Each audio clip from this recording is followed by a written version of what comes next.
Baik, pada kesempatan kali ini kami dari kelompok 5 akan menjelaskan ujian tengah semester kami mengenai euthanasia. Nah, skenario kami itu seorang pria berusia 70 tahun mengidap kanker paru-paru stadium akhir, meminta dokter yang merawatnya melakukan euthanasia. Beliau merasa percuma saja hidup dalam keadaan sakit dan selalu menyusahkan istri dan anaknya, sehingga beliau mengambil keputusan untuk melakukan euthanasia pada dirinya. Nah, untuk chartnya, yang mikroetis ini dari dokter. Nah, dokter ini mempunyai dua pilihan kan, melakukan tindakan euthanasia atau tidak melakukan tindakan tersebut. Nah, melakukan tindakan euthanasia ini bisa menghilangkan rasa sakit, meringankan beban pasien, serta tidak merugikan pasien.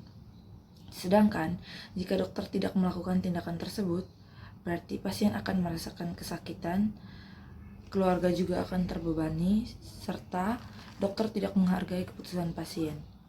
Nah, untuk yang menghilangkan rasa sakit ini, itu juga belum tentu tidak etis.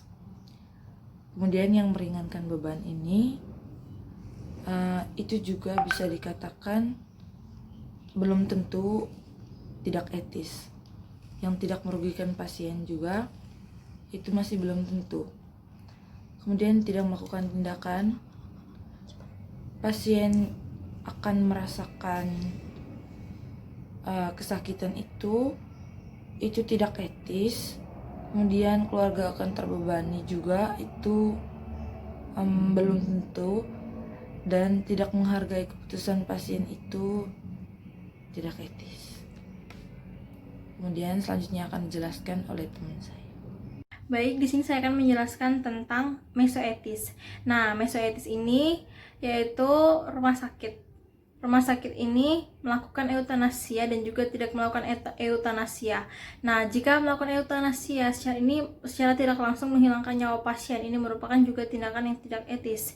Melakukan eutanasia juga bisa jadi untuk mengikuti keputusan pasien ini juga masih tidak etis seperti itu. Nah, rumah sakit ini jika tidak melakukan eutanasia, ini pasien akan merasa kecewa. Tentunya pasien ini merasa kecewa, namun tindakan ini etis. Nah, kemudian dalam tindakan melakukan eutanasia ini tidak mengikuti keputusan pasien.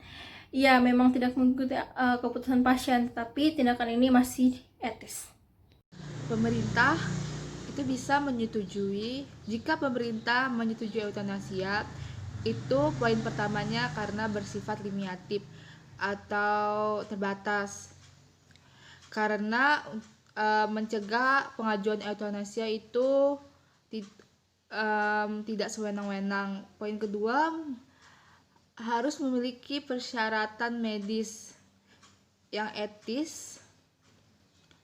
Yang ketiga itu, jika pemerintah menyetujui eutanasia, itu dapat menimbulkan pro dan kontra dari segala sisi, yang etis dan tidak etis.